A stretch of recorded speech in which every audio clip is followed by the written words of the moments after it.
केवल एक प्रहर में कर दी थी, किंतु जब उन्होंने स्त्री को बनाया तो उन्हीं परमेश्वर को पूरे 7 दिन और 7 रातें लग गईं, क्योंकि उन्हें स्त्री के व्यक्तित्व में मां बनने की अद्भुत क्षमता का निर्माण करना था, जो अपने तन को असहनीय पीड़ा देकर उसमें से एक नए जीव को जन्म देती है, जो अपने रक्त को दूध बनाकर अपनी संतान का पोषण करती है। वो एक मां ही होती है।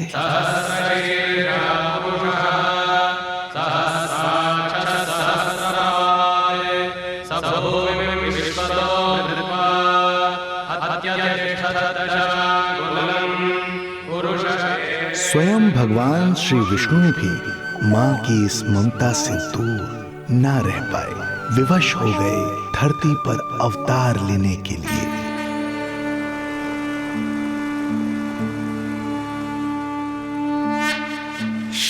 शांताकारं भुजगशयनं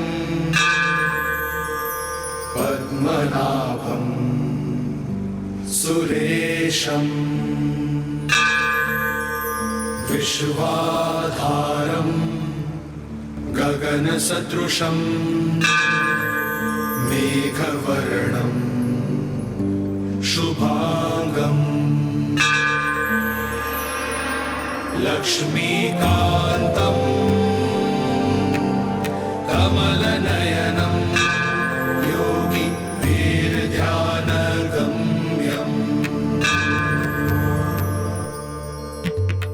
वन्दे विष्णुं भवभयहरं सर्वलोकैकनाथं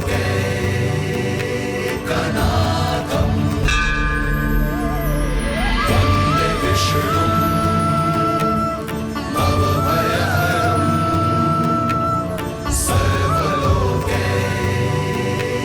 सर्वलोकैकनाथम्।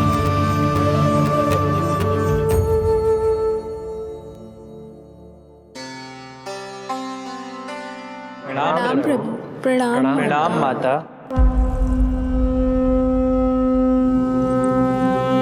माता, प्रभु, दुष्कंस के अत्याचार दिन पर दिन बढ़ते ही जा रहे हैं। पृथ्वी की शांति नष्ट हो रही है प्रभु, और मैं देवराज इंद्र होकर भी कुछ नहीं कर पा रहा हूँ। आपके प्रताप से मैं भूमि अनंत काल से समस्त विश्व का भार उठा रही हूँ, किंतु प्रभु अब दुष्टता इतनी बढ़ चुकी है कि मैं सहन नहीं कर पा रही हूँ। अब दया कीजिए प्रभु, इससे पहले कि मैं बुराई के इस असीम भार के नीचे दबकर ब्रह्मांड की अतल गहराइयों में खो जाऊं।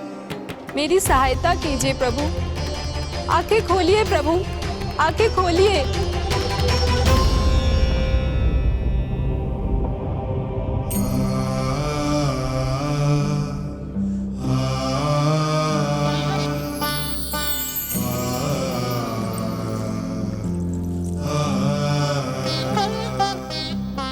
चिंता मत कीजिए, समय की पुकार को अनसुना नहीं करूंगा।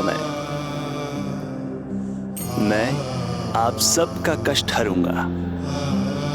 मैं अवश्य अवतार लूंगा, मैं अवश्य अवतार लूंगा, मैं अवश्य अवतार लूंगा। श्री कृष्ण के रूप में, श्री कृष्ण के रूप में, श्री कृष्ण के रूप में।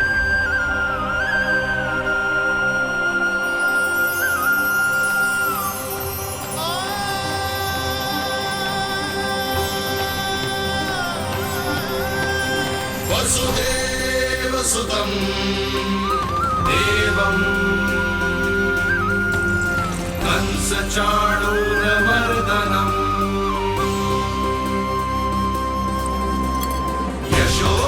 यशोदपरमानन्दम् कृष्णं वन्दे जगद्गुरुं, कृष्णं वन्दे जगद्गुरुम्।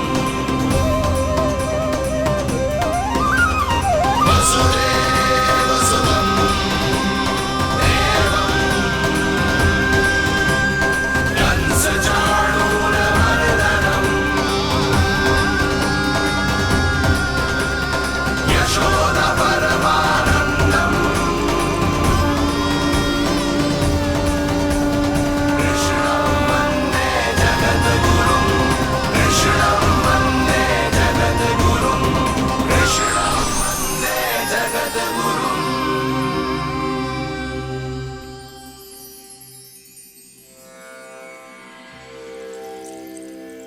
कंस का वध करूंगा, ऐसी परिस्थितियां उत्पन्न करूंगा जिनके कारण इस काल का सबसे बड़ा युद्ध होगा।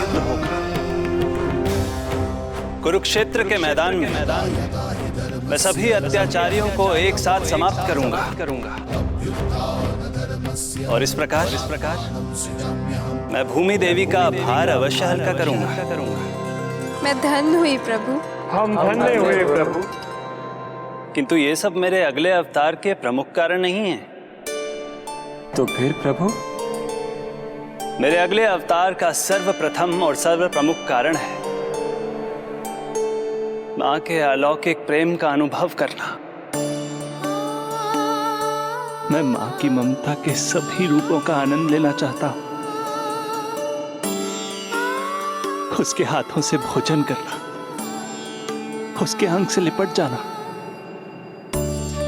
लोरियां सुनना, संसार के सभी संकटों से सुरक्षित उसकी गोद में सोना,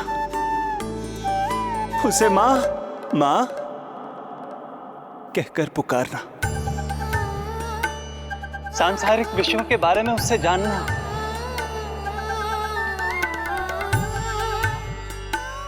और फिर कोई शैतानी कर उसके आगे आगे भागना, उससे डांट खाना और फिर उसे मनाने के लिए क्षमा मांगना।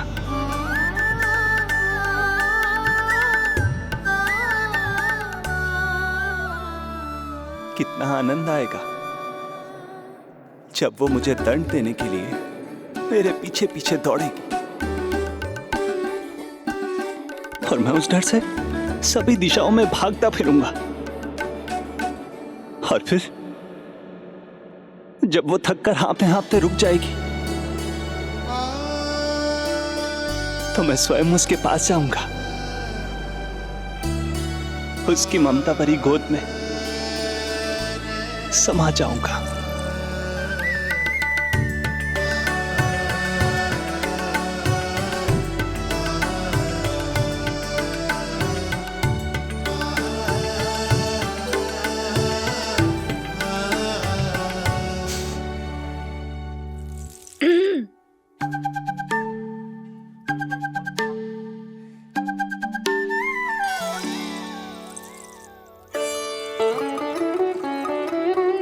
प्रभु, एक प्रश्न है। माँ और संतान के अद्भुत रिश्ते के इस आनंद को आप किसके साथ अनुभव करना चाहते हैं?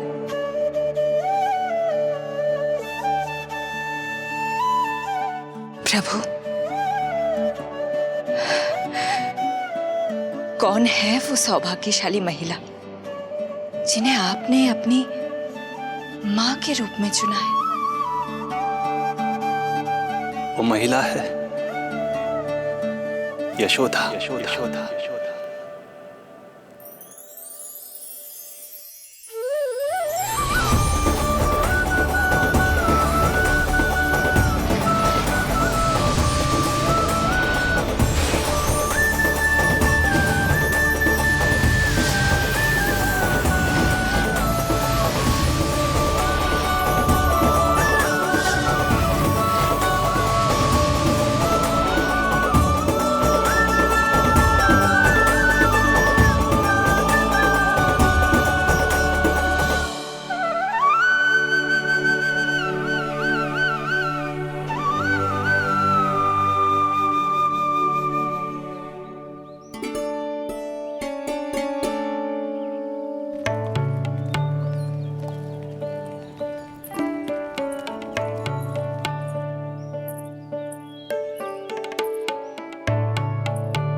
यशोदा आ जाएगो।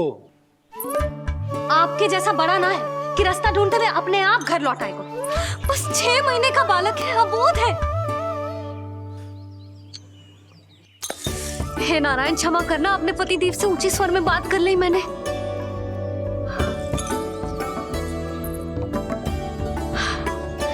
किसी को भी बुद्धि ना है पूरे गोकुल में कि नंद जी का बालक खो गयो है, सुबह सुबह घर से भाग गयो है।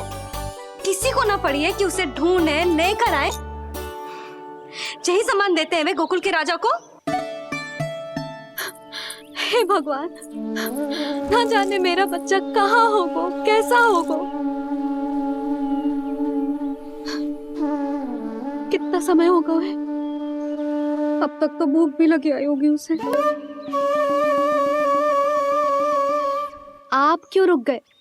आप खाओ।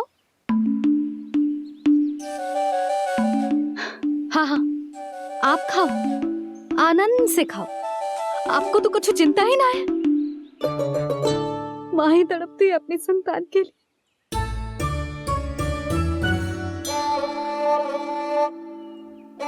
अब क्या खाली पेट काम पे जानो है?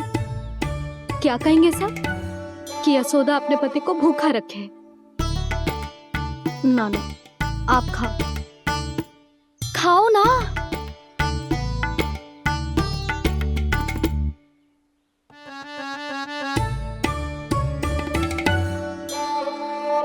गुड़ के लड्डू कितने पसंद है उसे, कब से बना के रखे हैं।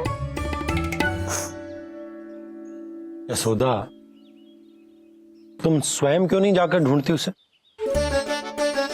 लड्डू भी खिला दियो और घर वापस भी ले आई। जाओ, शीघ्र जाओ।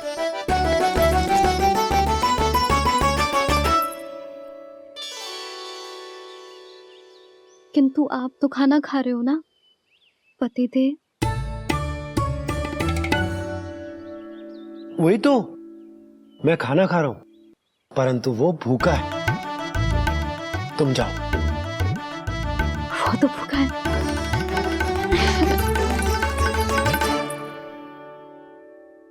ये बनेगी श्री हरि के अगले अवतार की माँ।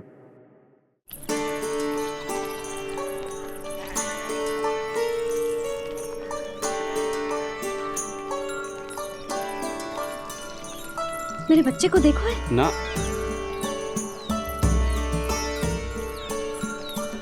काकी, मेरे बच्चे को देखो है। नहीं नहीं,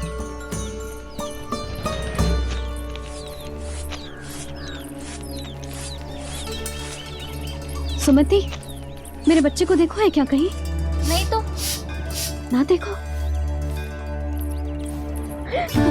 जानकी, प्रभावती, मेरे बच्चे को देखो है कहीं?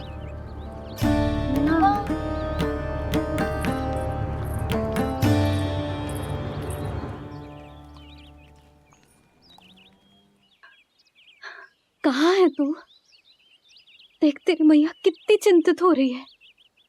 और तू है कि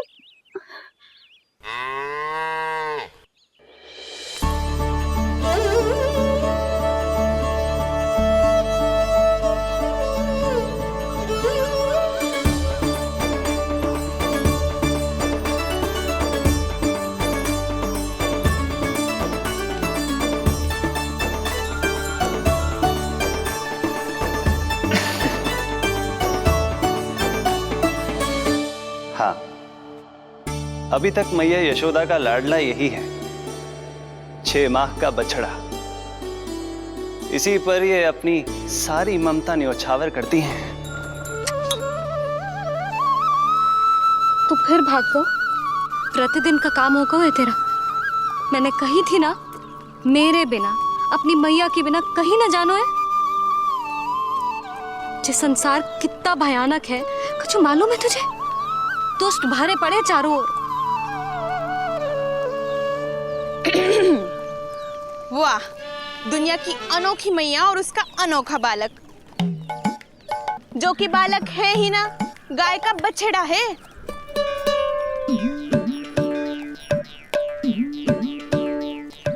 सुलक्षणा, तुम्हारी जे दशा कौन ने की? और कौन ने? जे तुम्हारे सपूत ने कूद फाड़ के मेरे पूरे बगीचे का सत्यानाश कर दो है। मेरा रामू ऐसा कर ही ना सकता। जे क्यों आएगा तुम्हारे बगीचे में? रंग बिरंगे फूलों के लिए। फूलों के लिए? हाँ, जीप लपलपाती है इसकी मेरे फूलों के लिए। सुबह सुबह भाग के आ जाता हो इन्हें खाने के लिए। फूल खाने? सुलक्षणा, तुम्हें कछु वहम हुआ है। जे मेरा रामू है, जे फूल वूल क्यों खाएगो भला? अच्छा, तो फिर आप ही इसका मुंह खोलो और स्वयं देख लियो। हाँ तो ठीक है, असत्य के पैर ना होते जो अभी सिद्ध हो जाए वो।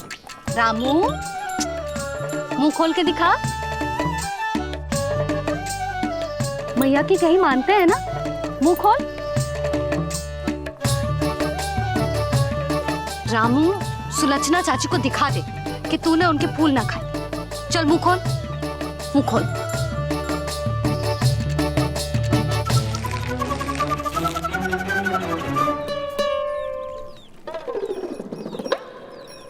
हाँ हाँ देख लो, इसने कुछ ना खाया है। हाँ हम चल रहे हैं। अरे पर मुझे भी तो देख लेने दो। सुलक्षणा, मैं नंद देव की पत्नी हूँ, तुम्हें क्या लगता है मैं असत्य बोलूंगी? ना ना जशोदा जी, लेकिन आप तो सिद्ध करने वाली थी ना। हो तो गए हो सिद्ध। चल रहा, देर हो रही। अरे अरे वैसे रामू जी बहुत बुरी बात है, नंद जी का बालक चोरी करता है। छी, जो अपनी वस्तु ना है उसे छूते भी ना है, समझ आई? जे करूंगी सुलक्षणा के यहाँ भरी टोकरी बेसन के लड्डू भिजवा दूंगी, प्रसन्न हो जाएगी। ये तो बड़ी चतुर है प्रभु। हाँ प्रभु, और जीवट भी है इनमें। बस यही देखा आप सबने? क्या आपने एक मां की चिंता नहीं देखी? प्रत्येक मूल्य पर अपनी संतान की रक्षा करने का स्वभाव नहीं देखा? या फिर असत्य भाषण करने पर अपनी भूल सुधारने की व्यग्रता नहीं देखी? कोई बात नहीं, मैं बताता हूं यशोदा क्या है। यशोदा पवित्रता की प्रतिमूर्ति है, विश्वास का आधार सुरक्षा की भावना है, ममता का मूर्त रूप है वो, वात्सल्य की गंगा है, भावनाओं का बहता हुआ निर्झर है। यशोदा अपने आप में परिपूर्ण है। यशोदा मां है। प्रभु, मां यशोदा निश्चित ही अद्भुत है। जिनके यहाँ आप पुत्र बनकर जाना चाहते हैं, उन्हें तो असाधारण होना ही है। किंतु प्रभु, आपके दिए हुए वचन के अनुसार आपको देवी देवकी का पुत्र बनकर जाना है, तो फिर आप एक ही जन्म में दोनों माताओं के पुत्र कैसे बन सकते हैं? आपका प्रश्न उचित है इंद्रदेव। पूर्व काल में प्रजापति सुतप्पा और उनकी पत्नी प्रश्नी ने मेरी घोर तपस्या की थी। उनके आग्रह करने पर मैंने उन्हें वरदान दिया था कि जब वो देवकी और वसुदेव के रूप में पृथ्वी पर आएंगे, तब मैं उनका अष्टम पुत्र कृष्ण बनकर जन्म लूंगा। पर मैया यशोदा के वात्सल्य प्रेम ने मुझे दुविधा में डाल दिया, क्योंकि वो भी तो पिछले जन्म से ही है ना। पिछले जन्म से?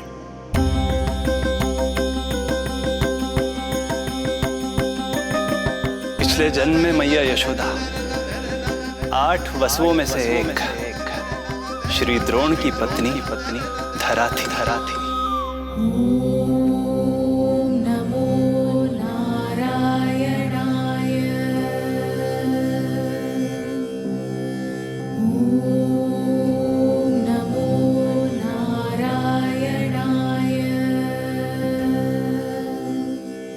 दोनों सहस्त्रों वर्षों तक निरंतर मुझे पुत्र रूप में पाने की मनोकामना के साथ घोर तपस्या करते रहे। अपने तप में वो दोनों इतने लीन थे कि प्रकृति की कोई भी शक्ति उनका ध्यान भंग नहीं कर पाई। किंतु फिर एक दिन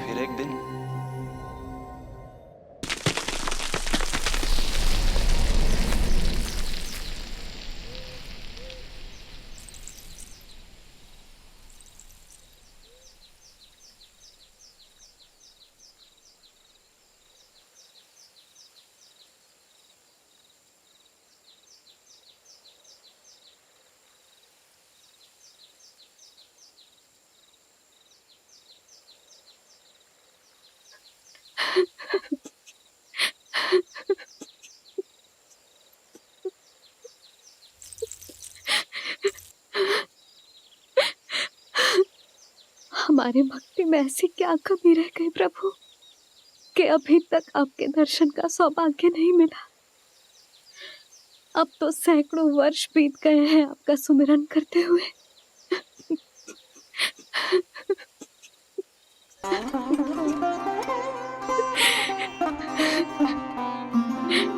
साचा सुमिरन सबसे हरि का, साचा है हरि नाम। साचा सुमिरन सबसे हरि का, साचा है हरि नाम। जिनकी कृपा से बन जाते हैं सबके बिगड़े काम, सबके बिगड़े काम। साचा सुमिरन सबसे हरि का, साचा है हरि नाम। आतुर है आंचल का उपवन, सुनने को पैजनियां छुन छुन। मधुर मधुर तुतलाती बोली, खेले संग संग आँख में चोली। मेरे मुख पे भी दे दो प्रभु ममता भरी मुस्कान। साचा सुमिरन सबसे हरि का, साचा है हरि नाम। भक्त बिना भगवान है जैसे, माता बिन संतान के वैसे। हरि बिन मेरा जीवन सूना, भगवान लाज मेरी रख लो ना। भगवान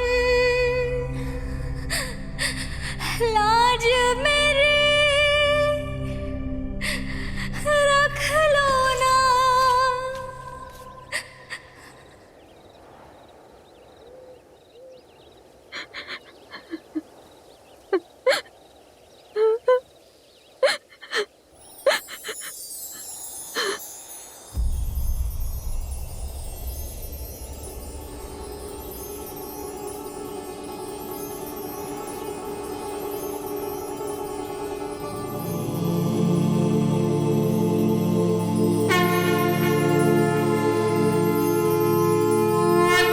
सशंख चक्रम सकिरीट कुंडलम सपीत वस्त्रम सरसीरुहे क्षणम। सहार वक्षस्थल शोभितौस्तुभम् नमामि विष्णुं शिरसा चतुर्भुजम्।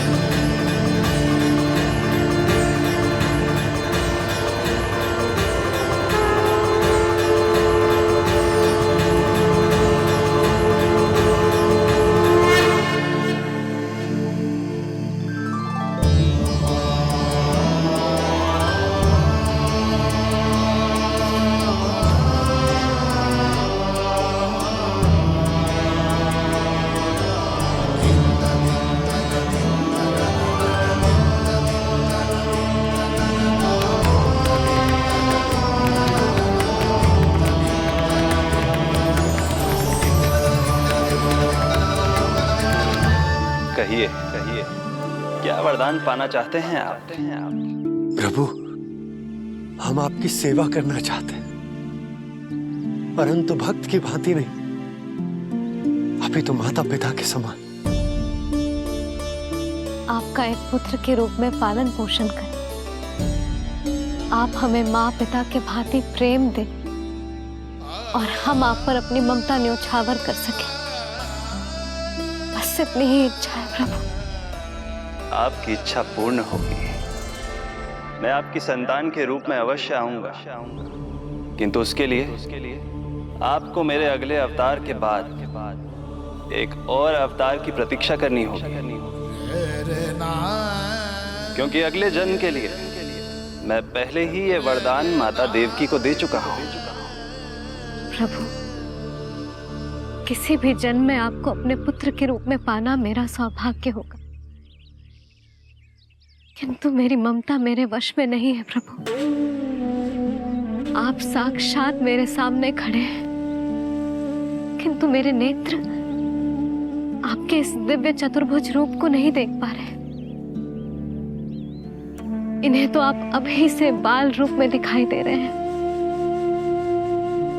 मेरे भीतर उमड़ती ममता की ज्वार का अनुभव कीजिए प्रभु। केवल कल्पना मात्र से मेरा वक्षस्थल दूध से भराया है। ये गोद तरसने लगी है, मन अभी से लोरियां गाने लगा है। मेरे इस अनुरोध को स्वीकार कीजिए प्रभु, कृपा करें। इस मां से और प्रतीक्षा ना करवाए प्रभु, और प्रतीक्षा ना करवाए। उस पल माता धरा की ममता भरी भक्ति और प्रेम भाव को देखकर मेरे मुख से भी वो शब्द निकल ही पड़ा जिसे एक बच्चा पहली बार बोलना सीखता है, माँ माँ माँ माँ।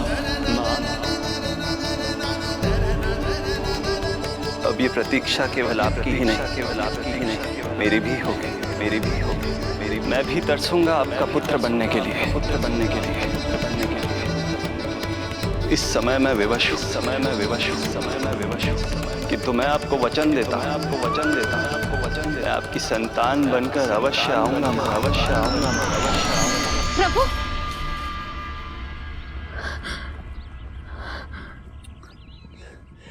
धरा, भगवान ने हमारी पुकार सुन ली। वरदान तो सभी भक्तों को मिलता है, परंतु हमें तो हरि का वचन मिला है। वो आएंगे, अवश्य आएंगे। अब हमें केवल उस शुभ दिन की प्रतीक्षा करनी है। अब और प्रतीक्षा नहीं होगी मुझसे।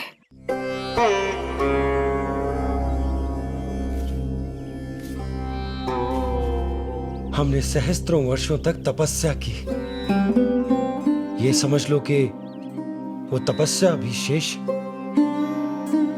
नहीं। श्री हरि को अपने सामने देखकर मेरी व्याकुलता का बांध टूट गया है।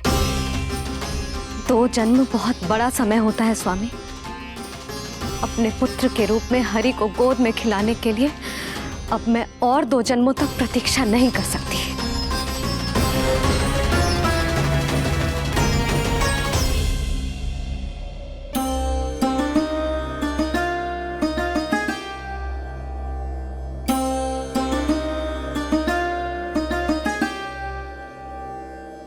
व्यर्थ हरि बिन जग ये सारा, व्यर्थ हरि बिन जीवन धारा। पूजन वंदन व्यर्थ हरि बिन, व्यर्थ धरार जीवन धारा। वरुण देव विनती सुन लीजिए, तन मेरा निर्जल कर दीजिए। हरि के बिन सारा जल तन का सागर सा हो गया है खारा। प्रभु, माता धरा की तपस्या का तेज अत्यधिक है। प्रकृति के पंचतत्व, 5 महाभूत इनकी पुकार सुनने के लिए विवश है।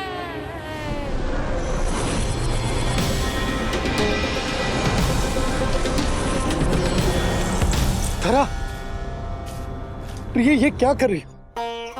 रुक जाओ। जठराग्नि सब दूर ये कर दो, अग्नि देव मेरे ताप को हर लो। माता जो वंचित ममता से, जग में नहीं उसको कुछ प्यारा।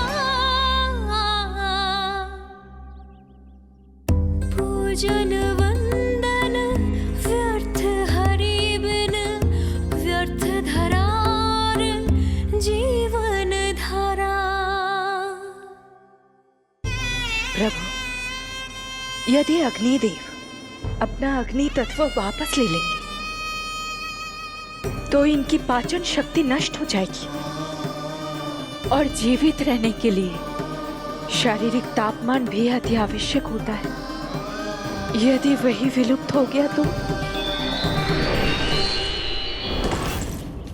धरा, तुम्हें मेरी सौगंध मत करो ये।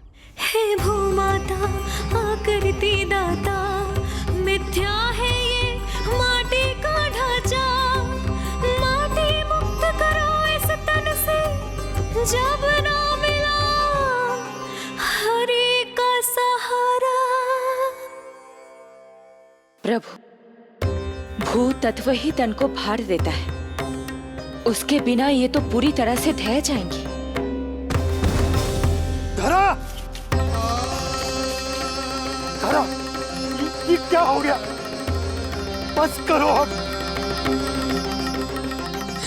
प्रभु, कुछ कीजिए। मैं संसार का संचालक हूं देवी। नियमों का पालन करने के लिए मैं भी बाध्य हूं। जो वचन मैं पहले ही माता देवकी को दे चुका हूं, यदि मैं चाहूं तो भी उसे तोड़ नहीं सकता।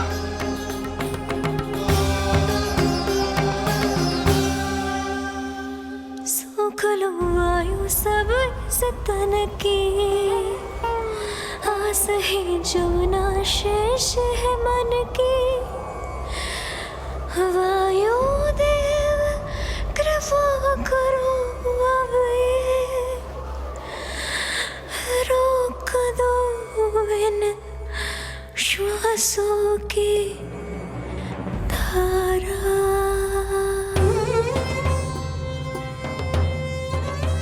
प्रभु, प्राण वायु के बिना प्राणों का बचना संभव नहीं।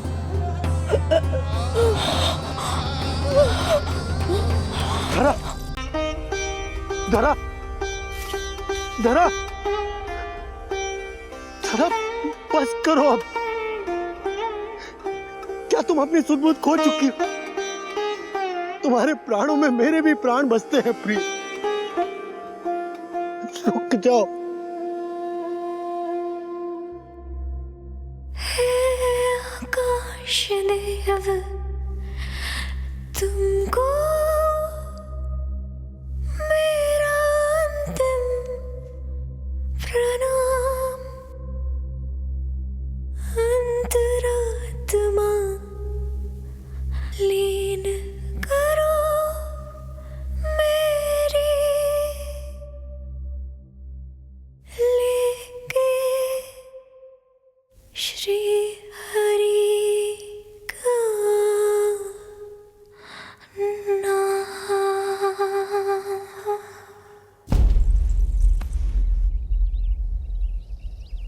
धरा, धरा, धरा, ये क्या कर लिया तुमने? धरा, कोई है, कोई है, सहायता कीजिए। धरा, जल, धरा, तुम चिंता मत करना, मैं यही हूं। मैं 2 क्षण में जल लेकर आता हूं।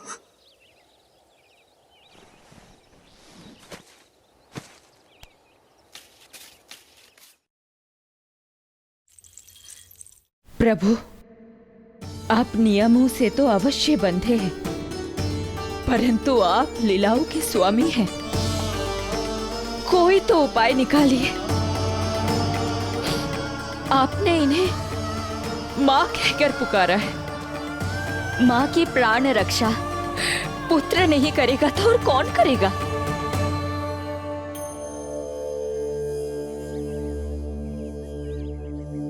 प्रेम ना जिसकी सीमा कोई, ना कोई आयाम माँ की ममता के आगे विवश हुए भगवान, विवश हुए भगवान।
प्रभु नहीं, पुत्र कहो मां।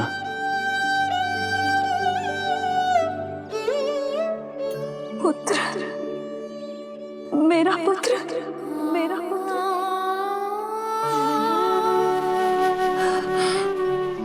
आज जैसे आपने मुझे अपनी गोद में लिटा रखा है, क्या कुछ ऐसा नहीं हो सकता कि शीघ्र ही मुझे आपको अपनी गोद में खिलाने का अवसर मिल जाए? आज तो मैं केवल मूर्छित हुई हूं, किंतु शीघ्र ही यदि मुझे आप पुत्र रूप में ना मिले तो मेरे प्राण चले जाएंगे। ऐसा ना कहो मां।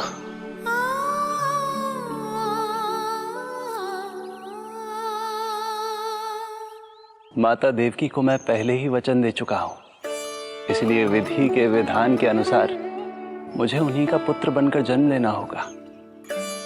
किंतु आपकी आतुरता का अनुभव करने के बाद अब मैं भी आपका स्नेह पाने से स्वयं को और वंचित नहीं रख सकता। आपने वरदान मांगा था कि आप पुत्र की भांति मेरा पालन पोषण करना चाहती हैं, इसलिए यदि आप उचित समझे तो आप अगले जन्म में ही अपनी इच्छा पूर्ण कर सकती हैं। जिस आयु में संतान को अपनी मां की ममता के आंचल की आवश्यकता सबसे अधिक होती है, उस आयु में अर्थात अपने जन्म के प्रथम दिन से 10 वर्षों तक मैं आपके साथ रहूंगा। किंतु फिर मुझे अपनी जन्म देने वाली मां माता देवकी के पास लौटना होगा। ऐसा करने से मैं उन्हें दिया वचन भी निभा पाऊंगा और आपकी ममता का सौभाग्य भी प्राप्त कर पाऊंगा। यदि आपको स्वीकार हो तो। स्वीकार है, स्वीकार है प्रभु, सहर्ष स्वीकार है। एक माँ और पुत्र का नाता केवल उसके कोख से जन्म लेने से ही नहीं बनता, ये नाता तो ममता से बनता है। और मैं अपनी ममता आप पर न्यौछावर करने के लिए आतुर हूं। यशोमती मैया के नंद लाला, यशोमती मैया के नंद लाला, यशोमती मैया के नंद लाला, यशोमती मैया के नंद लाला। तो इस प्रकार परमपिता परमेश्वर श्री हरि विष्णु एक ही जन्म में दो माताओं का पुत्र बनने के लिए उत्साहित भी थे और भावुक भी।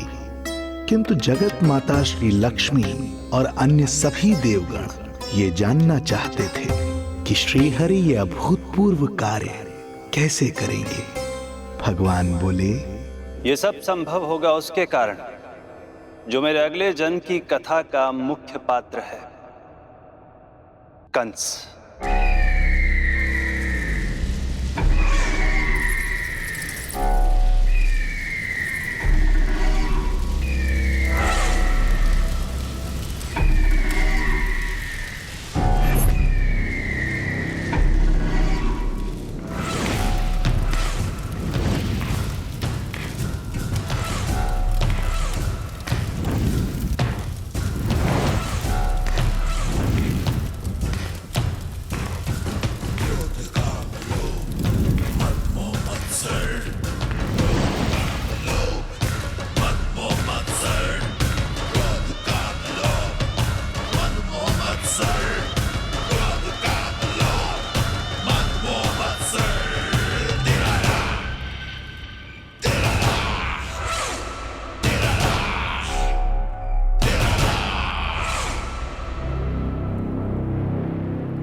जब जीवन पर संकट हो तो अभिमान अर्थहीन होता है।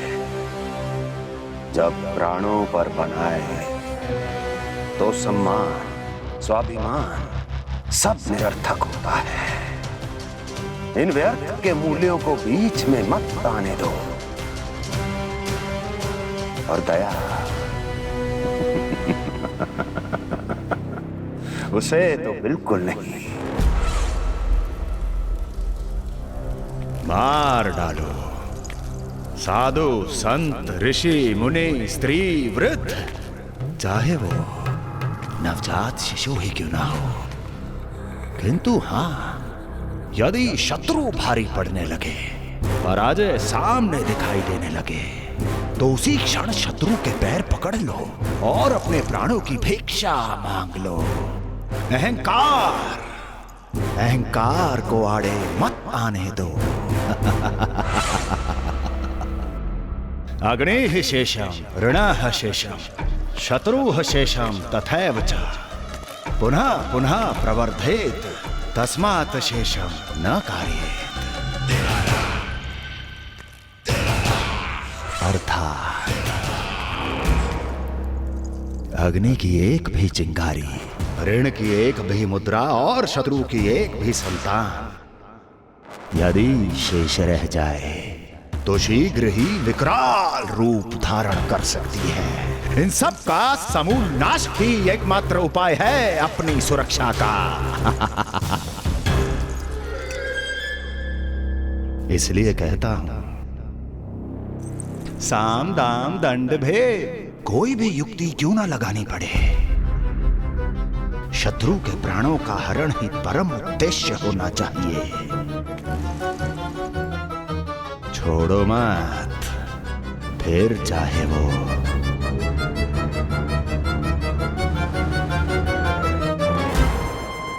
विष्णु ही क्यों ना हो।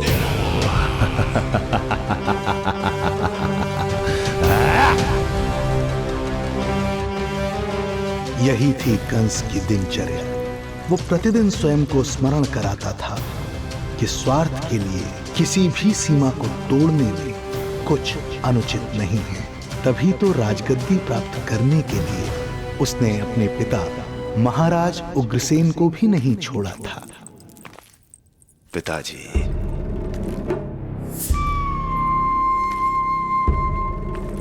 हो सके तो मुझे क्षमा कर दीजिएगा। कल्पना भी नहीं की थी कि मैं आपके साथ ऐसा व्यवहार करूंगा। आपको प्रतीत हो रहा होगा कि मैं क्रूर हूं, स्वार्थ में अंधा हो गया हूं, किंतु मैं विवश हूं।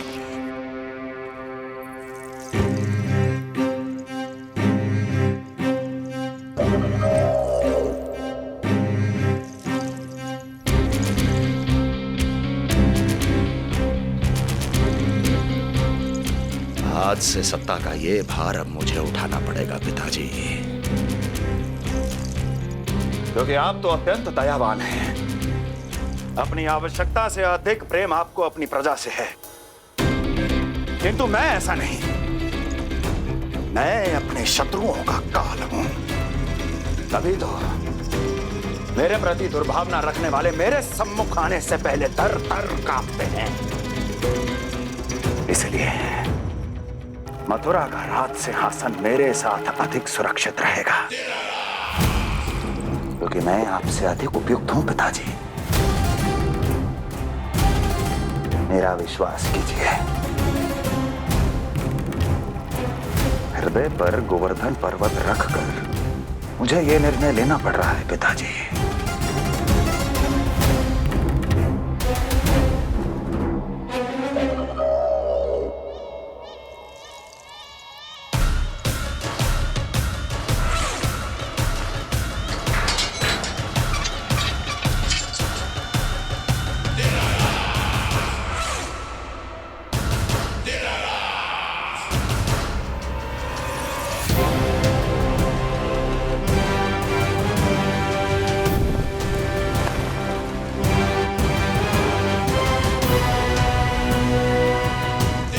चाबी यमुना में फेंक देना।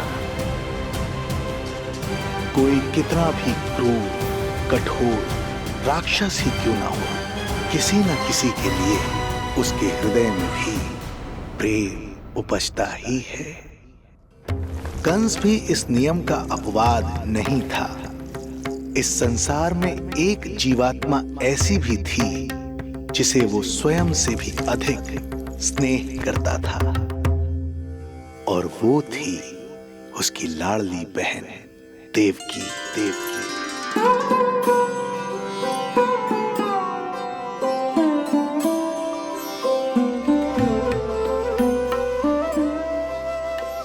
देवकी के लिए कंस एक राजा नहीं, मात्र भाई था, जो अपनी बहन की छोटी सी मुस्कुराहट के लिए आकाश पाताल एक कर सकता था। अत्यंत धूमधाम से उसने अपनी देवकी का विवाह यादवराज वसुदेव के साथ संपन्न करवाया। रुको, रुको।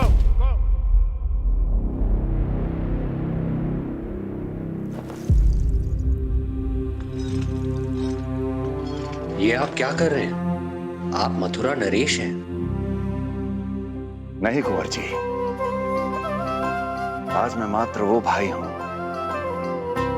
जो अपनी प्रिय बहन के साथ बस कुछ क्षण और व्यतीत करना चाहता है। कंस के हृदय में देवकी के लिए उमड़ता प्रेम का सागर तब अचानक सूख गया जब उसने ये आकाशवाणी सुनी। महापापी अत्याचारी कंस,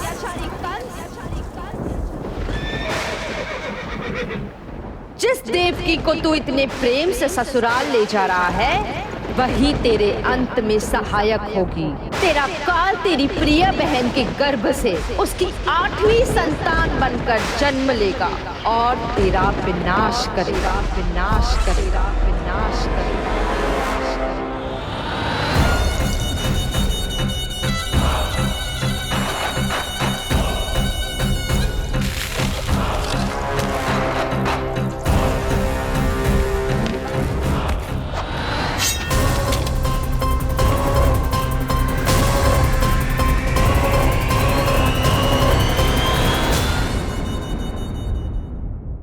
कौन है आप? मुझे आपसे भय लग रहा है। आप मेरे भैया नहीं हो सकते। सही कहा तूने। जो मेरे विनाश को जन्म दे उस कुल घातिनी से मेरा कोई संबंध नहीं। महाराज, रक्त के संबंध क्रोध की अग्नि में मत झुलसाइए। जिस बहन को आपने बचपन से आज तक इतना प्रेम दिया, क्या वो आपके विरुद्ध किसी षड्यंत्र में सहायक हो सकती है? भला हमारी संतान आपका विनाश क्यों करेगी? अपनी नवविवाहित बहन पर कृपा कीजिए महाराज। अपने पुरुषार्थ से आपने कितने असुरों को युद्ध में पराजित किया है। आज वो सब दरबारी बनकर आपकी सेवा करते हैं। हे महापराक्रमी कंस, यदि वो मायावी असुर आपको हानि नहीं पहुंचा पाए तो ये आपकी बहन आपका क्या बिगाड़ सकती है? दया कीजिए महाराज, दया कीजिए। आप बीच में मत पड़िए कुंवर जी। सुना नहीं क्या? इसकी 8वीं संतान मेरा वध करेगी। जब मां ही नहीं बचेगी तो 8वीं संतान के जन्म का तो प्रश्न ही नहीं उठता। यदि ऐसा है तो आप मुझे मार दीजिए। जब मैं ही जीवित नहीं रहूंगा तो देवकी की संतान होने की संभावना ही समाप्त हो जाएगी। अपने बहनोई की हत्या का पाप मैं नहीं कर सकता। और बहन की हत्या का पाप कर सकते हैं? जिसे जीवन भर प्रेम दिया है उसके प्राण लेने का अधिकार है मुझे। प्रिय भैया, यदि आपको इस विषय में इतना संदेह है तो आप हमारी 8वीं संतान के प्राण ले लीजिएगा। बल्कि 8वीं संतान ही क्यों, उसका जन्म होने तक हमारी सभी संतानों का वध आप स्वयं अपने हाथों से कर लीजिए। स्वामी! हे मथुराधिपति, मेरी पत्नी को प्राण दान दे दीजिए। मैं महाराज शूरसेन का पुत्र वसुदेव आपको वचन देता हूं, अपनी 8 संतानों को जन्म लेते ही स्वयं आपके सामने प्रस्तुत करूंगा। अपनी 8 संतानों को जन्म लेते ही स्वयं आपके सामने प्रस्तुत करूंगा।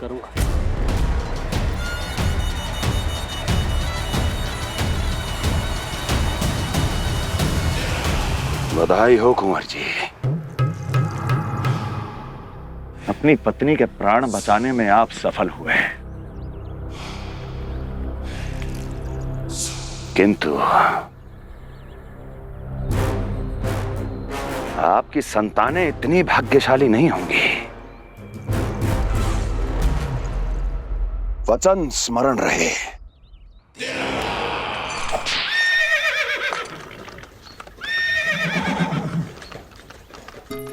इस तरह रक्त की प्यासी कंस की तलवार की छाया में देवकी और वसुदेव का वैवाहिक जीवन प्रारंभ हुआ। जब कंस की निर्ममता और वसुदेव के वचन का यह दुखद समाचार गोकुल पहुंचा तो हे नारायण, अर्थात राजा वसुदेव यदि कंस के सामने गिड़गिड़ाते नहीं तो रानी देवकी के प्राण चले जाते। हाँ नंदराज, और अब वो दोनों कंस के महल में हैं, किंतु वो महल भी उनके लिए किसी बंदीगृह से कम नहीं है।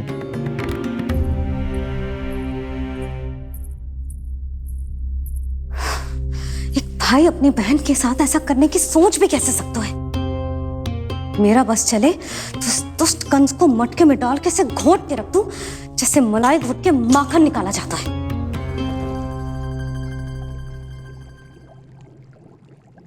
ना, माखन ना, जे कंस तो कीड़ा है। इसे तो पटक पटक के ऐसे मारना चाहिए जैसे कीड़ा निकालने के लिए धान के गट्ठर को पटका जाता है।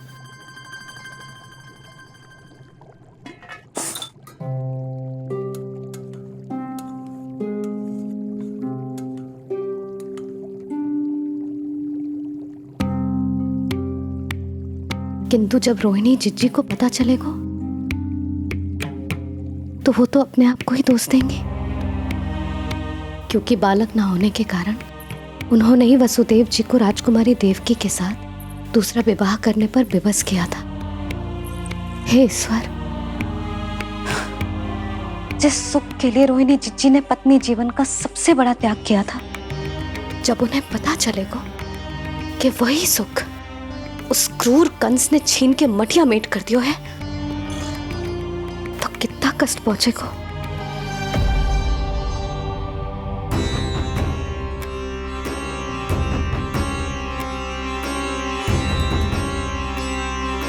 रोहिणी जीजी,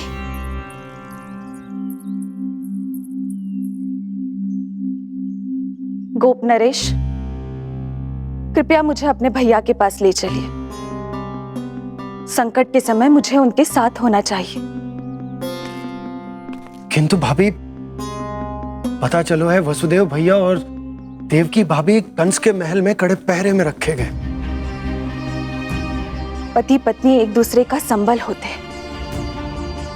कंस का पहरा कितना भी कष्टदायक क्यों ना हो,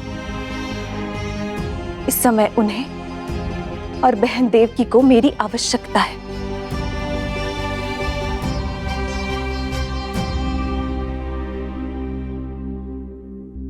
ये मेरी विवशता है।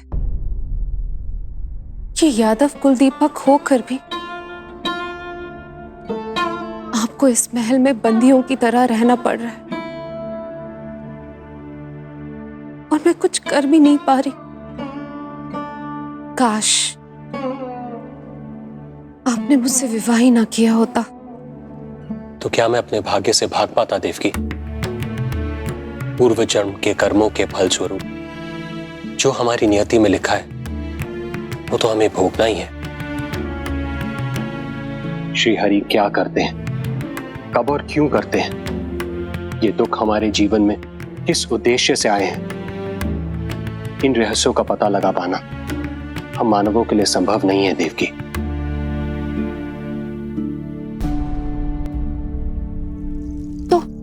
तो फिर चलिए यहां से भाग चलते हैं, कहीं ऐसे स्थान पर जहां भैया की छाया भी हम पर ना पड़ सके। नहीं प्रिय, कंस के गुप्तचरों की दृष्टि हम पर अवश्य होगी, और मैं ऐसा कोई कार्य नहीं कर सकता जिससे तुम्हारे जीवन पर कोई संकट आए। और मैंने उन्हें अपनी सभी संतानों को सौंपने का वचन भी दिया है। अपना वचन मेरे लिए प्राणों से भी अधिक महत्वपूर्ण है देवकी।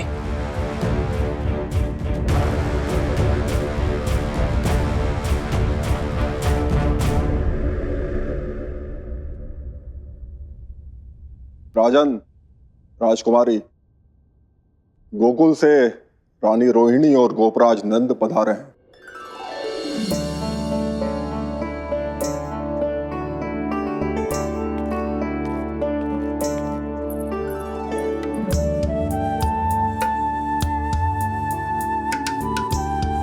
स्वामी,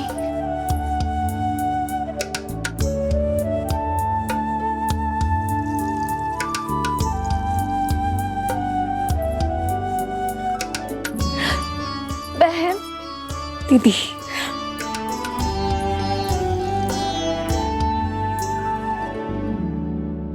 भाई नंद, जो आप हमारे लिए कर रहे हैं उसके लिए धन्यवाद शब्द बहुत छोटा है। मैं अपने भाग्य को स्वीकार कर चुका हूं। यदि यही श्री नारायण की इच्छा है तो यही सही।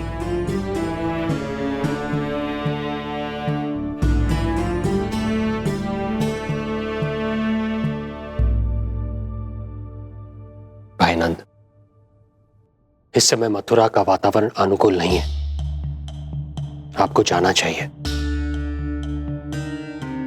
यशोदा भाभी भी चिंतित हो रही होंगी, उनसे कहिएगा हम यहां सुरक्षित हैं अभी तक।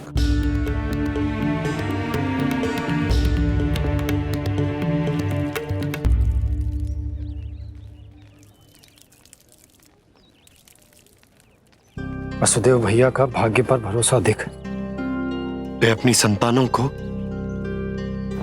कंस को अवश्य सौंपेंगे। ईश्वर, इतना कठोर वचन, जब इसे निभाने का कठिन समय आएगा तो कैसा अनुभव करेंगे वे? उनका हृदय तो चकनाचूर हो जाएगा।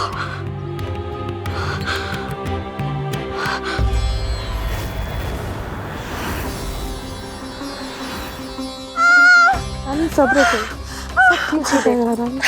रानी सब्र करो। देवकी, मैं महाराज शूरसेन का पुत्र वसुदेव आपको वचन देता हूं, अपनी 8 संतानों को जन्म लेते ही स्वयं आपके सामने प्रस्तुत करूंगा।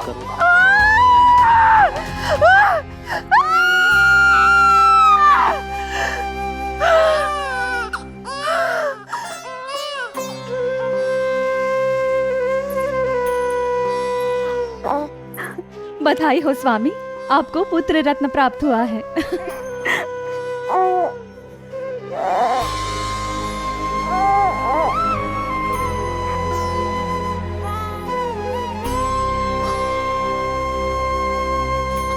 महाराज को पता चला तो क्या होगा?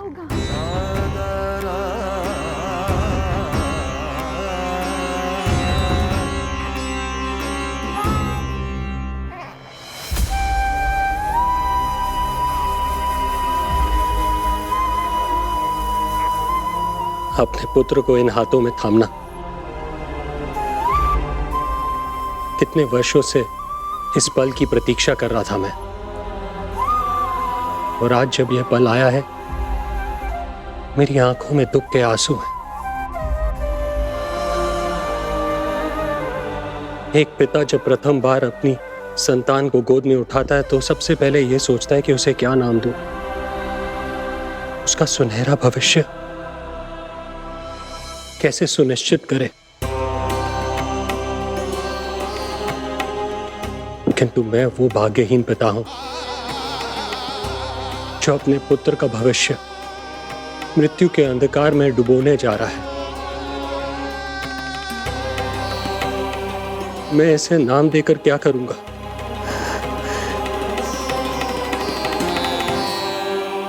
क्या आपके वचन का महत्व आपके पुत्र के प्राणों से अधिक है स्वामी?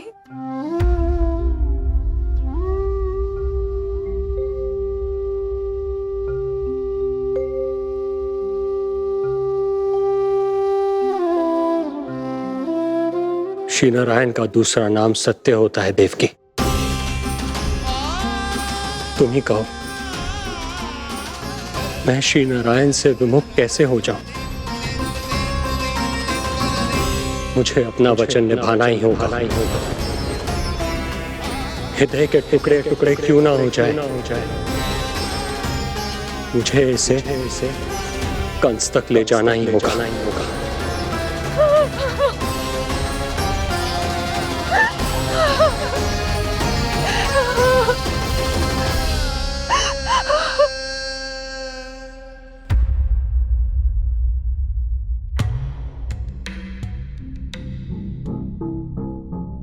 वाह,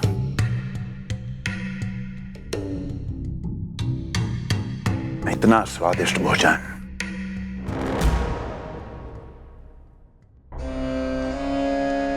किसी विशेष इच्छा की पूर्ति के लिए मुझे सम्मोहित तो नहीं करना चाहती?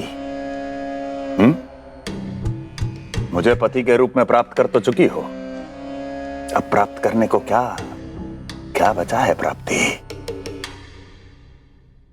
मैं प्राप्ति नहीं, अस्थि हूँ स्वामी। प्राप्ति तो छुई मुई बनकर वहां खड़ी है। आप सदैव अपने विषय में ही सोचते हैं, कभी मेरे ओर भी निहारा कीजिए, तभी तो मेरा नाम सही से स्मरण होगा आपको। मैं अपने विषय में ही सोचता हूं, तभी तो दसों दिशाओं में मेरे नाम का डंका बजता है, मेरे साम्राज्य का विस्तार होता है, तभी तो मेरा अस्तित्व है। अस्थि स्मरण रहे, तुम हो क्योंकि मैं हूं।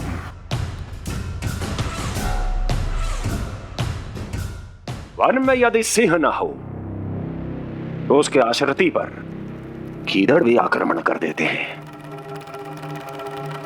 सिंह कभी अपने शत्रु को एक क्षण भी जीवित नहीं छोड़ता महाराज।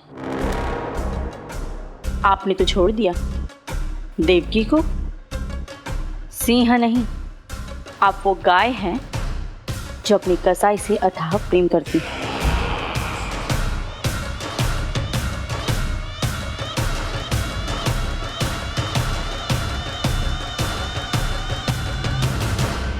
सभी संतानों को जन्म लेते ही मेरे पास लेकर आएगा, ये वचन दिया है वसुदेव ने मुझे। तो फिर आया क्यों नहीं महाराज? प्रथम शिशु का जन्म तो हो चुका है।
विष्णु कुल के यादव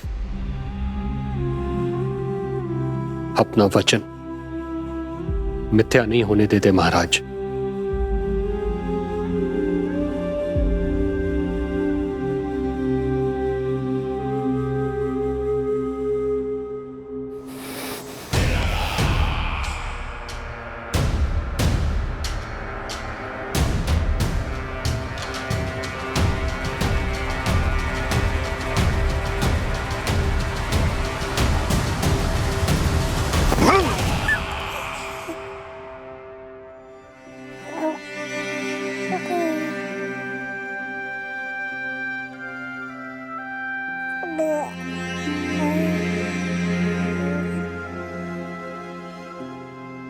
ये देवकी का पुत्र है, मेरी बहन जो मुझे प्रिय हुआ करती थी, उसका प्रथम पुत्र है ये, मेरा प्रथम भांजा।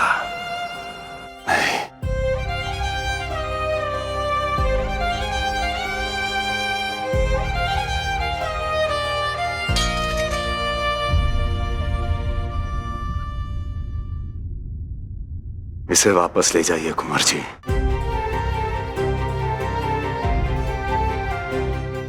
देवकी की प्रथम संतान से मुझे कोई संकट नहीं।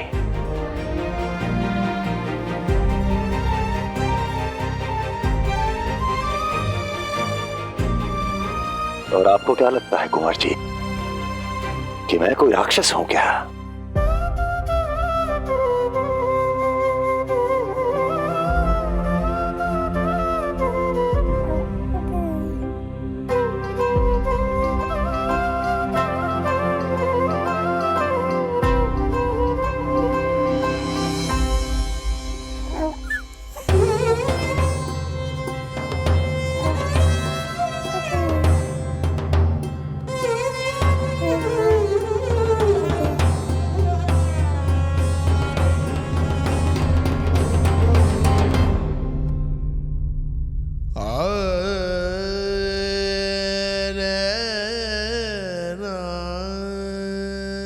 तो उसे अपने गोद में भी नहीं उठा पाई थी दीदी।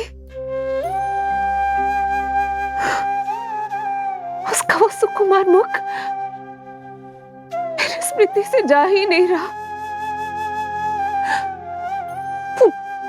वो मधुर रुदन अभी तक मेरे कानों में गूंज रहा है। मैं तुम्हारी पीड़ा का अनुमान लगा सकती हूँ देवकी। मैंने उसे जन्म नहीं दिया था, फिर भी मेरे कान अभी तक उसके रुदन की ध्वनि सुन रहे हैं। क्योंकि ये अपनी माओ को पुकार रहा है। तुम्हारे भैया ने हमारे पुत्र को प्राणदान दे दिया है देवकी।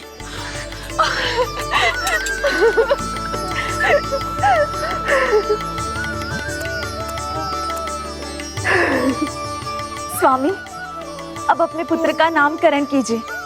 इसे ऐसा नाम दीजिए कि इसका भविष्य यश और कीर्ति से परिपूर्ण हो। कीर्तिमान कीर्तिमान होगा इसका नाम।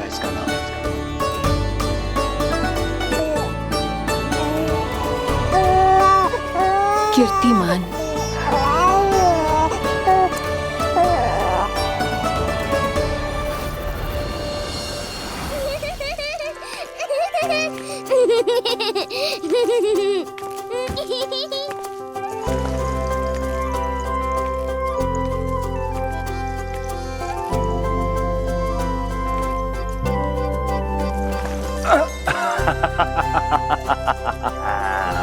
भांजे।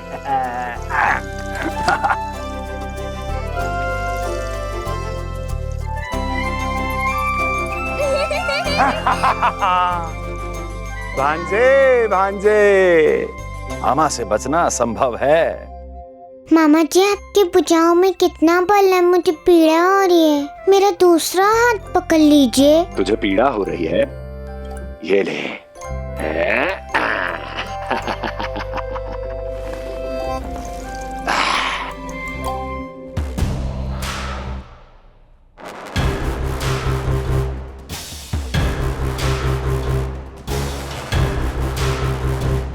नारायण नारायण। मामा जी मूर्ख बन गए, मामा जी मूर्ख बन गए, मामा जी मूर्ख बन गए। इतना दुस्साहस। जा खेल। अब मामा जो है देवर्षि के साथ मंत्रणा करेंगे। जा खेल। क्योंकि अत्यंत महत्वपूर्ण ना हो तो देवर्षि हमारे द्वार पर आने का कष्ट नहीं उठाएंगे।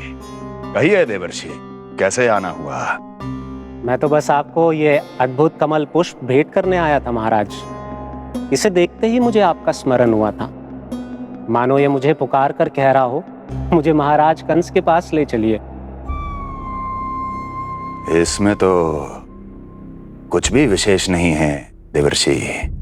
इसमें 8 पंखुड़ियां हैं महाराज, और 8वीं पंखुड़ी सबसे विशेष है। यदि विश्वास न हो तो आप स्वयं गिनकर देख लीजिए। आप मेरा उपहास कर रहे हैं देवर्षि। आप गिनिए तो सही महाराज। 1 2 3 4 5 6 7 8। क्या आप निश्चित रूप से कह सकते हैं कि यही 8वीं पंखुड़ी है? विचार कीजिए महाराज। क्या आप बिना किसी शंका के कह सकते हैं कि कौन सी पंखुड़ी पहली है और कौन सी 8वीं? क्या आप पूर्ण विश्वास के साथ कह सकते हैं कि कौन प्रथम है और कौन अंतिम? फिर चाहे वो पंखुड़ी हो या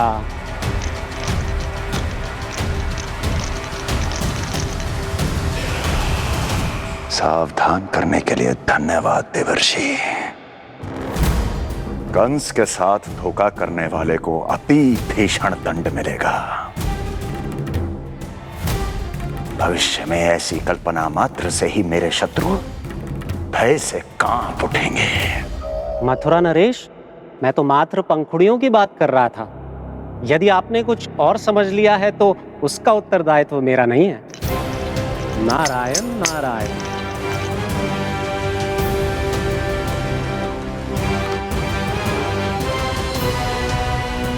विचार कीजिए महाराज, क्या आप बिना किसी शंका के कह सकते हैं कि कौन सी पंखुड़ी पहली है और कौन सी आठवीं? क्या आप पूर्ण विश्वास के साथ कह सकते हैं कि कौन प्रथम है और कौन अंतिम? फिर चाहे वो पंखुड़ी हो या... मामा जी मूर्ख बन गए, मामा जी मूर्ख बन गए, मामा जी मूर्ख बन गए, मामा जी मूर्ख बन गए।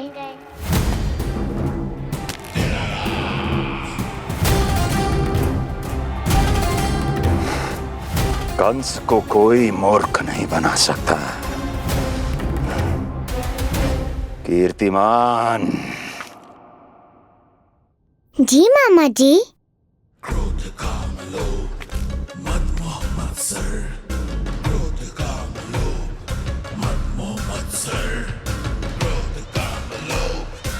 मामा जी मुझे दर्द हो रहा है।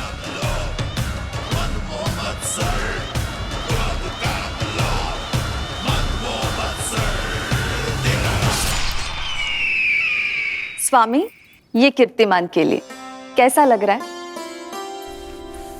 ये लीजिए स्वामी।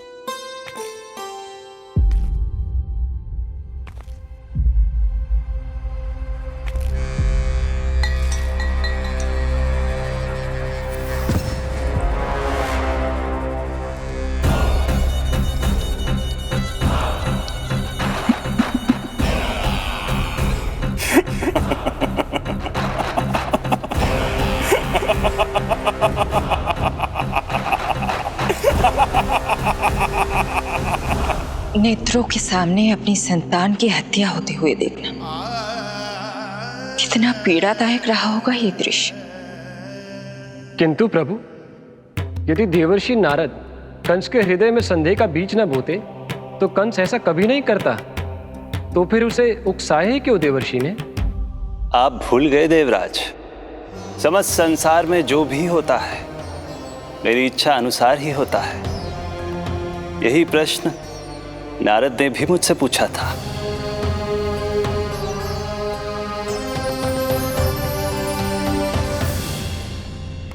नारायण नारायण।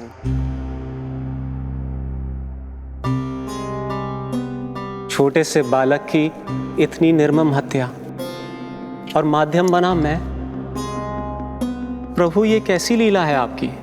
अभी तो देवकी की 5 और संतानों की हत्या होना शेष है नारद। अब से कंस शिशुओं के जन्म लेते ही उनकी हत्या कर देगा। यदि जन्म के तुरंत बाद ही मृत्यु होनी है तो जन्म का लाभ ही क्या है प्रभु? यही विधि का विधान है नारद। कीर्तिमान और शेष 5 बच्चे श्रापग्रस्त हैं। जन्म के कर्मों के अनुसार अल्पायु होना उनकी नियति है। उनकी मृत्यु के बाद ही शेषनाग के अंश के रूप में बलराम और मेरे अंश के रूप में श्री कृष्ण का अवतार संभव होगा। नारायण नारायण।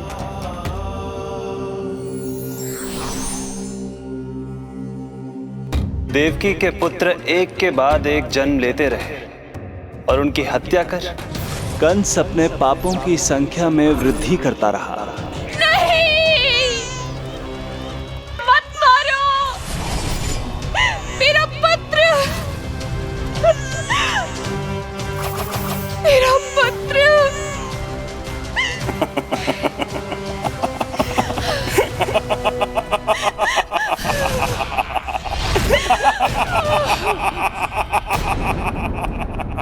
क्रूरता की कथा ऐसे मोड़ पर आ पहुंची जहां से वापसी असंभव है, क्योंकि अभी अभी उसने देवकी के छठे पुत्र का वध कर दिया है। हे प्रभु, कितना दुर्दांत है ये कंस। किंतु एक ही जन्म में एक साथ 2 माताओं का पुत्र बनने में उसने आपकी सहायता कैसे की प्रभु? उसके भय ने उससे ये कार्य सहज ही करवा दिया देवराज। जन्म लेते ही माता देवकी के सभी पुत्रों की हत्या कर उसने मुझे विवश कर दिया है। अब जीवित रहने के लिए मेरे अवतार को माता देवकी की कोख से जन्म लेने के तुरंत बाद मैया यशोदा के पास गोकुल जाना ही होगा। और इस प्रकार कंस के कारण एक ही जन्म में दो माताओं का पुत्र बनने का आपका वचन सत्य सिद्ध होगा। आपकी लीला अपरंपार है प्रभु। आप सब अब निश्चिंत होकर जाइए। मेरे अवतार के जन्म होने की घड़ी अब निकट ही है। हम धन्य हुए प्रभु। हम धन्य हुए प्रभु।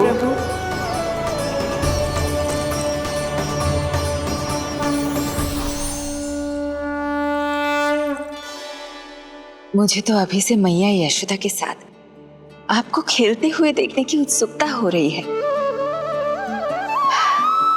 उनकी प्रवृत्ति कितनी निराली है।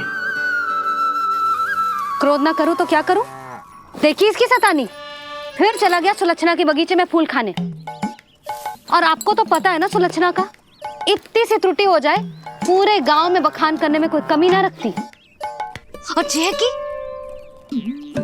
अरे जब ग्वालिनों को पता चलेगा तो क्या कहेंगी? यही ना कि जसोदा अपने बच्चे को खाना ना देती, भूखा रखे है।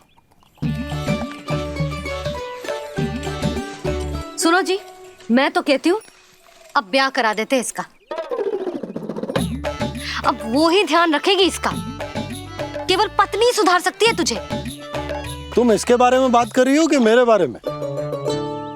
नहीं, वैसे सारे गोकुल वाले यही कहते हैं कि हमारे घर पर तुम्हारा ही राज चलता है। हे नारायण, ये परिहास की बात है क्या? मैं इतना दबा के रखती हूँ क्या आपको? यशोदा, हास की बात थी। रामू के कारण मुंह से निकल गई। तुझसे तो मैं बात ही ना करूंगी। कर अपने मन की।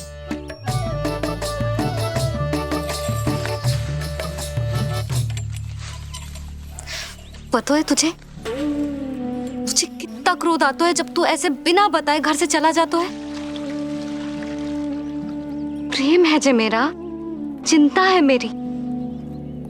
तुझे कुछ हो जाए तो अपना लल्ला माना है तुझे।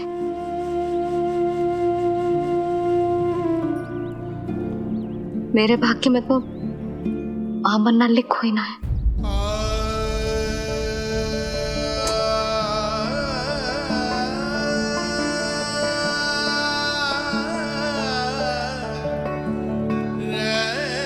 यशोदा,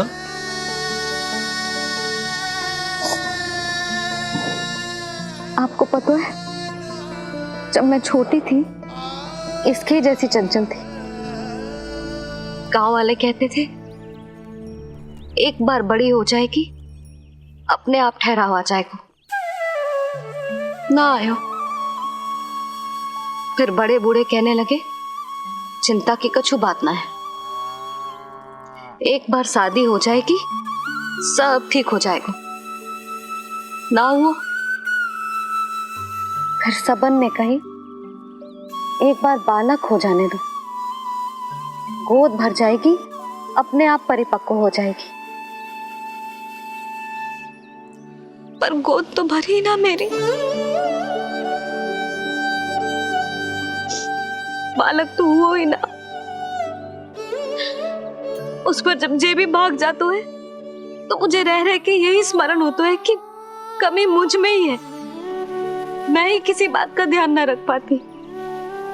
संभव है यही कारण से नारायण ने बालक ना दियो मुझे। यदि देते तो बहुत बुरी मैया बनती मैं। यशोदा, क्या होगा तुम्हें? कहाँ की बात कहाँ लेकर जा रही हो तुम?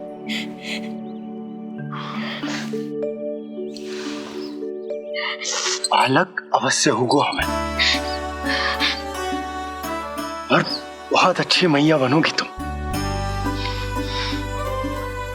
बस नारायण सही समय की प्रतीक्षा कर रहे हैं। मेरी तो ना सुन रहे बे। आप ही कह दियो उनसे अब और प्रतीक्षा ना होगी मुझसे।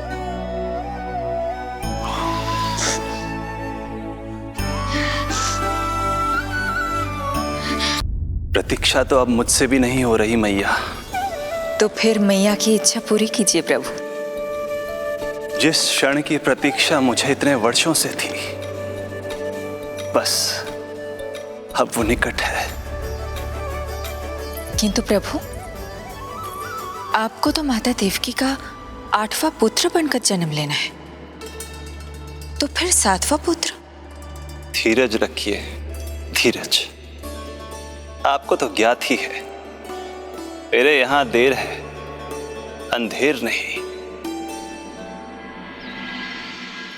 मैं यहाँ तुम दोनों पर आश्रित हूँ यशोदा। भोजन, सुरक्षा, परिवार का अपनापन सब कुछ दिया है तुमने मुझे, किंतु मेरा दुख मुझे एक क्षण भी चैन लेने नहीं देता। मेरे स्वामी और बहन देवकी कितने ही वर्षों से कंस की काल कोठरी में बंदी है। दिन रात नियति के शाप को सहन करने के अतिरिक्त और कोई उपाय नहीं है उनके पास। ऐसे में मैं सुख की सांस कैसे लूं? कीर्तिमान की हत्या के बाद मेरी सुरक्षा के लिए मेरे स्वामी ने मुझे यहाँ भिजवा दिया चुपचाप, किंतु मेरा हृदय तो वही छूट गया यशोदा। इससे तो अच्छा होता कि मैं भी उसी कारागार में होती, मेरे स्वामी और बहन देवकी का दुख तो साझा कर पाती। अपनी 6 संतानों को कंस के हाथों मृत्यु के गोद में जाते देखा है उन्होंने।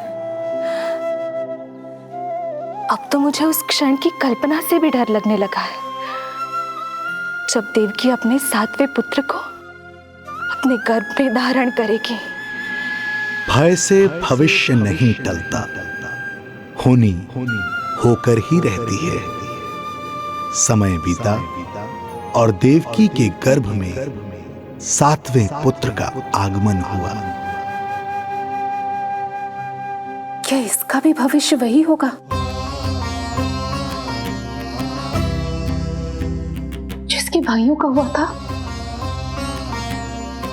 इस बंदी गृह की दीवारें, प्रत्येक ईंट, प्रत्येक पत्थर, यहां तक कि यहां की वायु भी उस कंस की बंदी है। अब तक तो उसे सूचना भी मिल चुकी होगी। वो निर्दयी, क्रूर प्रतीक्षा कर रहा होगा कि कब तुम्हें प्रसव हो और कब उसकी तलवार हमारे नन्हे शिशु, हमारी 7वीं संतान का रक्त पिए।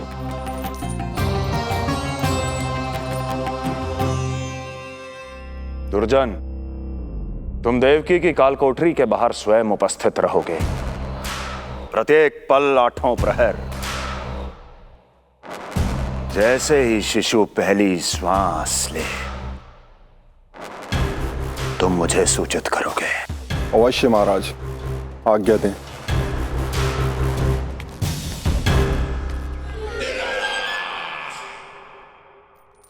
कुछ कीजिए स्वामी, कुछ कीजिए। मैं नहीं चाहती कि ये अपनी प्रथम श्वास इस बंदी गृह में ले। देवकी, विवशता से मेरा कलेजा भी फटा जा रहा है, किंतु इस काल कोठरी में बंद मैं कर ही क्या सकता हूं?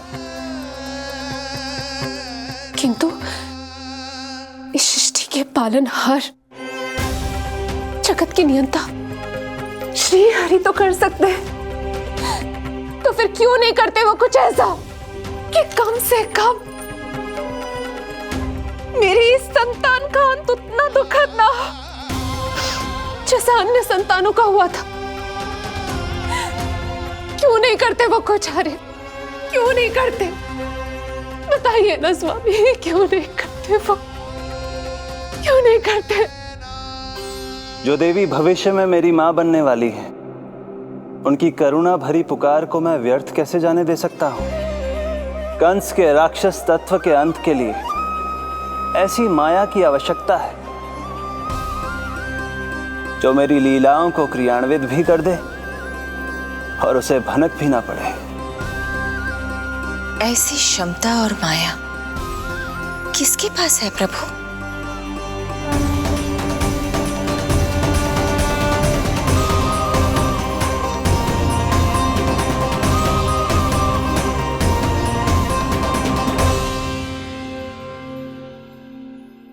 ओम नमो आकर्षिणी ज्वाला मालिनी, ओम नमो भगवती क्लेशनाशिनी।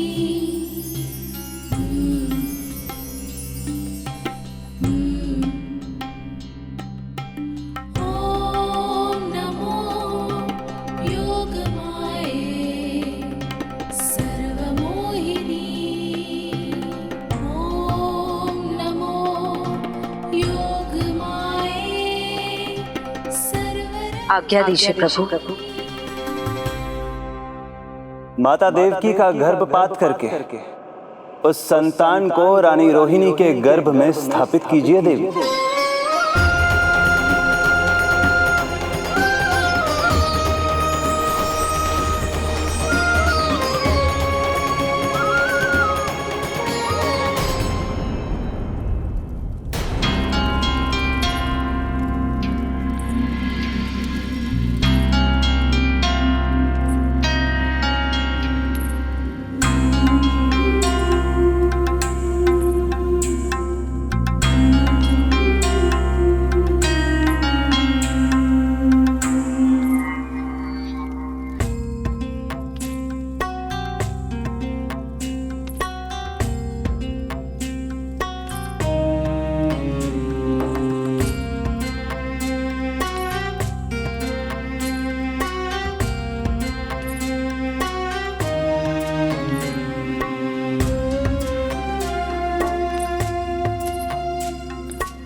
योग माया ने अपना कार्य पूर्ण किया। सुबह सूर्य की रश्मियां देवी रोहिणी को ऐसा संदेश सुनाएंगी जिसे सुनकर वो प्रसन्नता से झूम उठेंगी।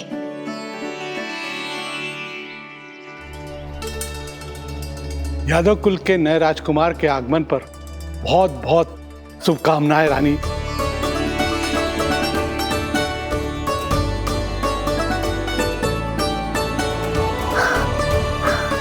यशोदा, मैं माँ बनने वाली हूँ। यशोदा, सुना तुमने? चिच्ची, मैं माँ बनने वाली हूँ। मैं माँ बनने वाली हूँ यशोदा। मैं अरे संभाल के जीजी चिकार कर रही हो। बधाई हो जीजी, बधाई हो, बहुत बहुत बधाई हो।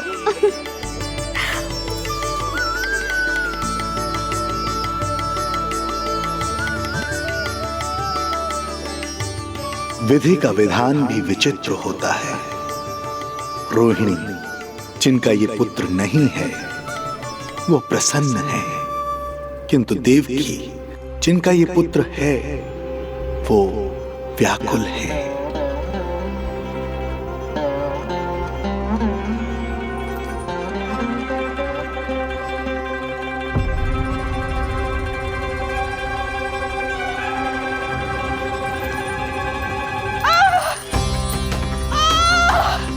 क्या हुआ देवकी? तुम ठीक तो हो? स्वामी, स्वामी मेरा पुत्र, स्वामी हमारा पुत्र चला गया। स्वामी हमारा पुत्र चला गया। धीरज धरो देवकी, संभव है यही श्री हरि की इच्छा हो। किंतु मैंने उनसे ये तो नहीं मांगा था ना स्वामी। मैंने कहा था हमारा पुत्र यहाँ श्वास न ले। इसका ये अर्थ नहीं था। क्यों किया नारायण ने ऐसा? क्यों किया?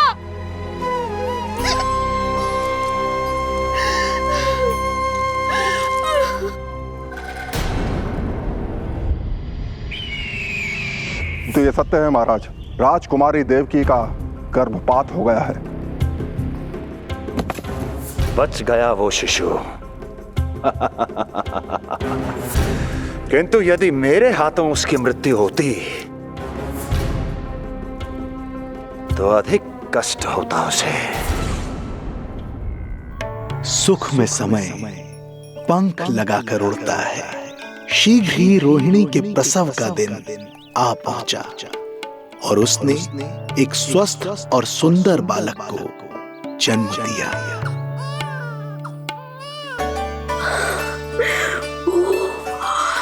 लो जिज्जी, संभालो अपने लल्ला को, जी भर के निहार लो इसे।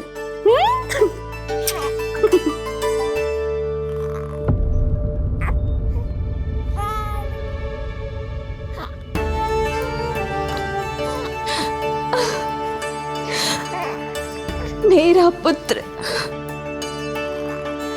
राजकुमार।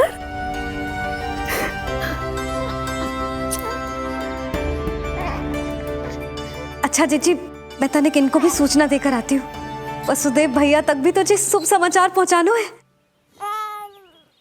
राजकुमार कौन है? हाँ, गोकुल का राजकुमार है। हाँ गोकुल का राजकुमार है, मेरा बच्चा। बल तो इतना है कि पूछो ही मत आप। एक बार उंगली पकड़ लेना तो उसके बाद छुड़ाना अत्यंत कठिन हो जाता है। और दृष्टि ऐसी कि एक बार में मन मोह ले। भगवान श्री राम की भांति सबको प्रसन्न रखता है। बस तो फिर उसका नाम बल राम रखना। तो फिर उसका नाम बल राम रखना। देवकी, बधाई हो, तुम छोटी मां बन गई। भैया, आप दोनों कछु चिंता ना करियो।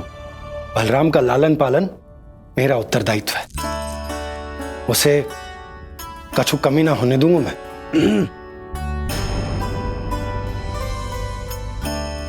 मुझे चलना चाहिए। कितने वर्षों बाद तुम्हारे कारण शुभ समाचार मिला है हमें। श्री नारायण हमेशा तुम पर कृपा बनाए रखे।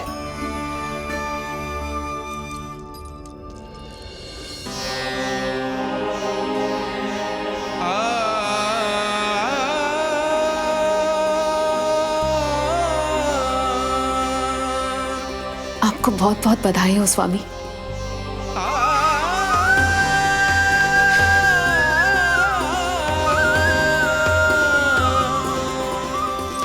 देवकी, क्या हुआ?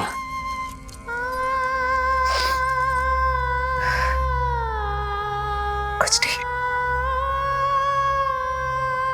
रोहिणी दीदी ने आपको वो सुख दे दिया कभी ना दे सकी। उन्होंने आपको संतान दे दी, किंतु मैं देवकी,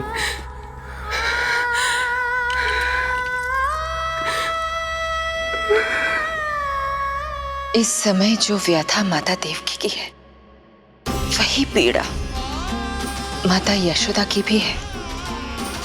माता देवकी की ममता अपनी सभी संतानों को खोने की वेदना से त्रस्त है, तो माता यशोदा की ममता संतान ना होने के संताप में झुलस रही है। सत्य कहा देवी, मुझे आभास हो रहा है मैया यशोदा का हृदय मुझे अपनी गोद में खिलाने के लिए कितना व्याकुल है। सच्ची श्रेयारी, सच्ची मैं प्रसन्न हूं मैं कि आपके आशीर्वाद से रोहिणी जीजी को इतना प्यारा लल्ला हुआ है। पर मुझसे क्या त्रुटि हुई नारायण? मुझे क्यों न दियो आपने लल्ला?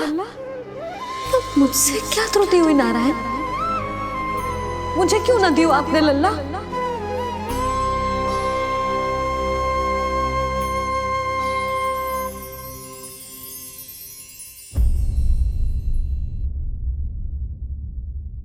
कौन है आप?